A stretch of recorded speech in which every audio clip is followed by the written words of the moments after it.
Well, as you can see, we are winter showed up a little bit more overnight. We got a bit more snow, but what you can't see is it's also a lot more crisp out here today than we've had. So we've been spoiled like crazy with a beautiful start to winter, but the forecast for this coming week is looking much colder. So I think this morning we were in that minus 15, which again historically is not even awful, but minus 15 Celsius, and it's looking like it's going to get colder here later on in the week. So winter is coming. We knew it was coming, but we've been enjoying it nonetheless up till now. So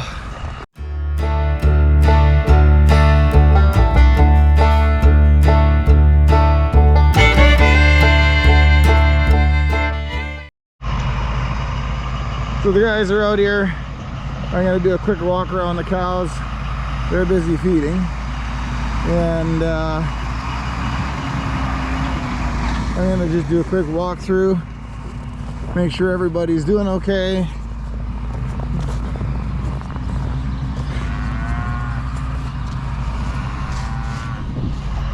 Kendall's actually gone on holidays here for the week, so we are Peter Dillon and I are at it. Got a few projects on the go this week, but starting off the week doing feeding here. So we are not set to start calving here for a little bit yet, but we are getting close enough that we need to keep an eye on things, because you just never know when those early ones show up. So realistically, we are probably, let's say 10 days away from when we should start to calve. But we have one cow in particular, Greta, and I don't know if you've heard us talk about Greta, but 2 years in a row she's calved us twins, and both times they've been in early. So, and she's big, so she is one realistically that could be anytime. So we will go for a quick walk.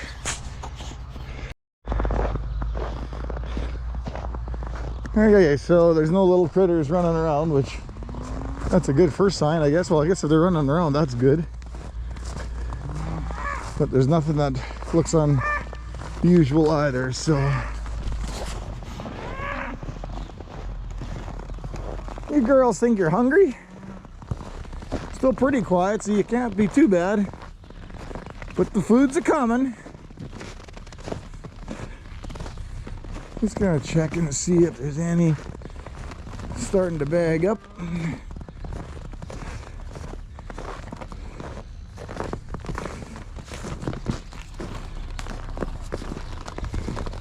So these cows are walking in here right now. These are the ones that were either AI'd or had embryos implanted into them. So these are the ones we're kind of expecting first. I'm just gonna see if I can find Greta. There she is. She's our black little Semitole cow here. Yeah, I would say she is starting to bag up a little bit. So yeah, this cow right here, this black one, that is probably, if I'm a betting guy, that becomes our first cow to calve, but again, she will get much bigger and looser than that. All the cows, though, are showing signs that calving is coming close.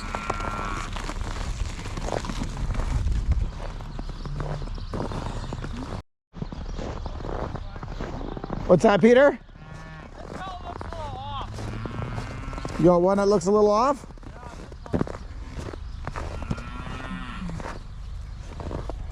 What number is that one? Okay, that's is she walking fine? Yeah, the calf could have just moved on her. This is the one that we brought, like she's in with the heifers, like that's a first time calver, right, Peter? So we put her in with the heifers just so she wouldn't have to fight for food as much. What I'm not liking is she's got a bit of a hunchback to her. I know, that's what I'm saying. This is good. Oh, she's also pooping. Oh, yeah, but Okay, we'll keep an eye on her.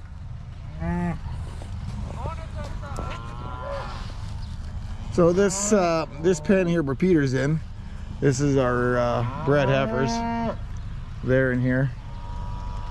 You're gonna see it right shortly. Tractor's coming in with feed. So everybody will be lining up the feed bunk here right shortly. So the reason we separate the older cows from the heifers, which is over here. Now let's go for a walk.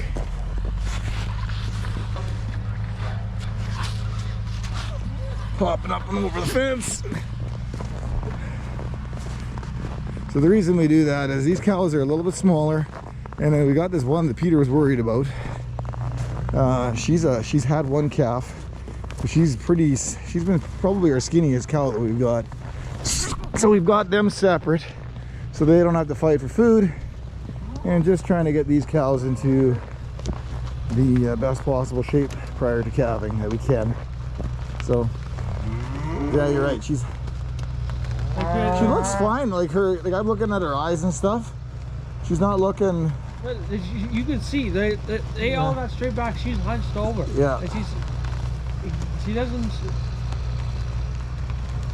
Yeah. We'll have to just watch her.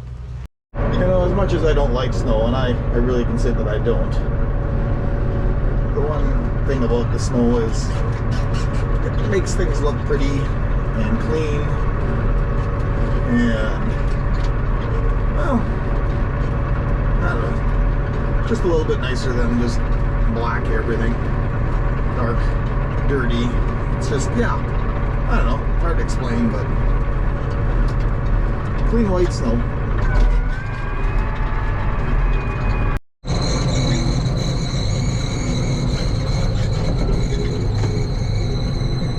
My fan motor in this tractor is acting up again, so the quick fix did not seem to work, so we'll have to order a new one of those, I'm thinking. Peter's bringing the bales out. I'm doing the easy job. I'm transferring them from here, and then Dylan's taking the mash wrap, and then I just put them in. So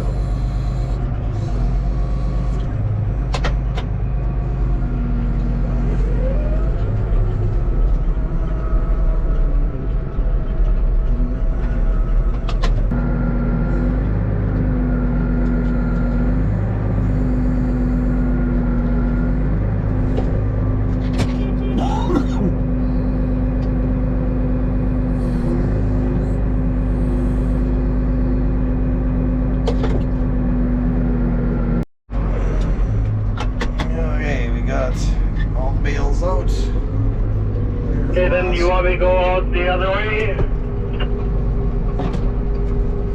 well, you can if you want. If that's easier. Or we just go out the same way. We just go for a bit of a walk. Not a big deal. Good idea. Just keep an eye on that thing. So as you can see, the last of the bale feeders are full. Cows are making their way over here. Some of these cows are rather funny this way because some of these cows are the first ones eating at the first bunk, and they just got to check it all out and see where the best stuff is, I guess. So it's got to double check here, because I think I saw some net wrap fall. Here it is. Net wrap fall off of one of the bales when I was moving it. So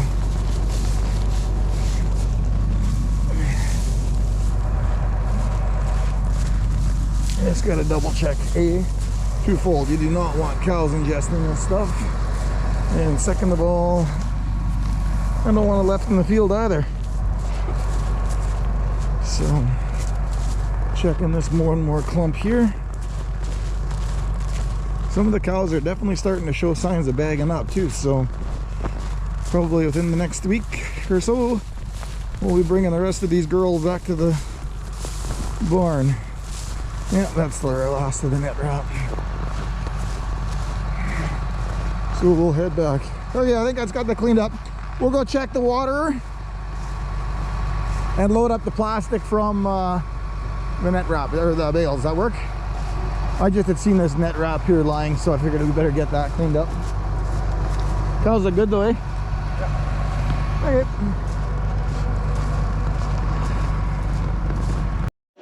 Okay. Okay, so Dylan started tearing things apart here. We're gonna see if we can get the first 6 rows done. Today is the plan. So that's what we have these seed guards for. We've got the discs for that, so. Those are seed guards? Seed disc guards, or scrapers actually. Inside scraper. So they're scraping what off of them? Off the inside, yep. That's what that thing Nice. is. And you put those on new every time you put new seed discs on, apparently. Oh, really? Yeah, so that's what we got to do here today. That's a... Oh, You got it? Yep. it's the other way? Yep, they are. Why is that? Well, so that way when they're turning, they're always tightened.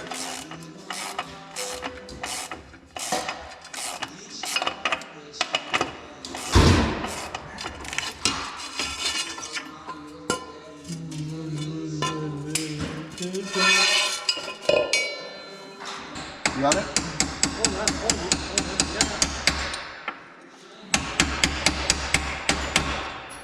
No?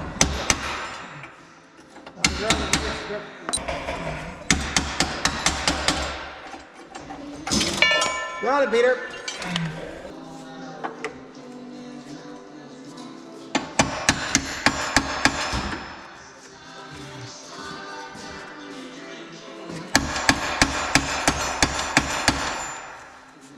Okay, so the one thing we did last year when we were going through the planter is we had measured our seed disc openers, and they were getting close to the spot of replacement, and so we had already ordered new ones. Now in hindsight I'm thinking I probably could get another year yet on some of these, but I got a feeling that as we get going here, we're gonna find some that are gonna be over the threshold of what they can be worn down. And the other thing I remember from last year, and this is the biggest reason why we decided to order them, is, you know, they weren't exactly all the same. So when we're getting new ones here, they're all 15 inches. Well, if we get some of the old ones were, let's say, 14 3/4, the next one was 14 1/2. Well, now our seed depths aren't exactly the same. So, and that just happens because ground conditions are different and that kind of thing. So anyway, long story short, we are putting new seed discs on, seed disc openers, I should say, on, and then we just got to do all that timing. And that is also why we're putting those new seed inside scrapers, I guess, on. We were at a seminar last spring at LMS that they had said that when you put new discs on, you put those new scrapers on. So this planter has never seen new scrapers, so that was something I learned. So we are putting new ones on.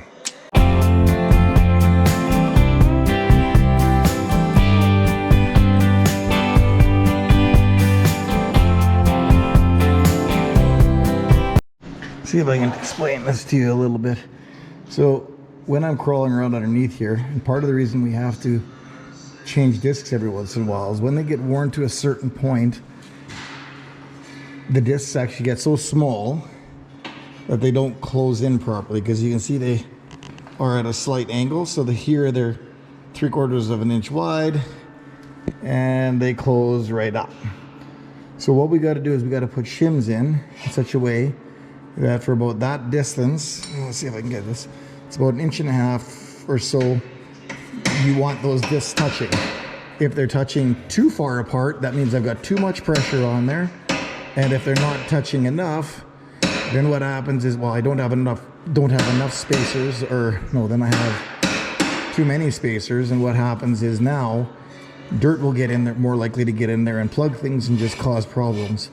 If there's too long of a spread, then there's too much pressure on these discs, not enough spacers, and then there's just too much resistance. The discs won't actually turn nice. So this is something we have to check every year, because as the discs wear, they they do have to get adjusted. So usually we'll end up adjusting one kind of shim per year is what it takes.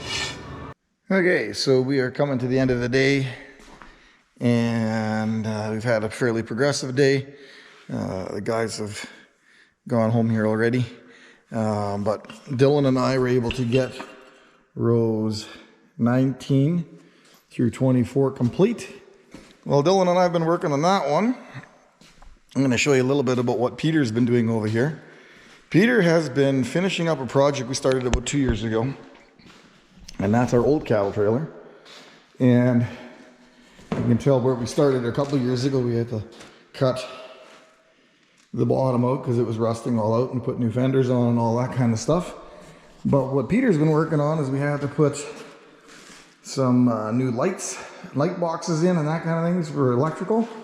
And the bigger job that he had was the door was the rollers up top in here were broke off. They were shot, and then there was a little bit of rust on the bottom here that he had to cut out and re-weld in also. So that's what Peter's been doing.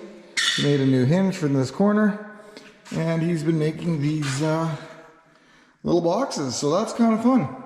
So he's learning how to weld, getting kind of good at it. And this will give us a second cattle trailer. Once Peter's got everything done on there, I think the lights are going to be the last thing to do. And once they're done, we're going to actually send this thing away to get sandblasted and painted. And once that's done, then we got to put the boards in and run the electrical. So anyway, on that note, we're going to call it a day. I'm going to head home. And hopefully you enjoyed the video, and we'll see you next time.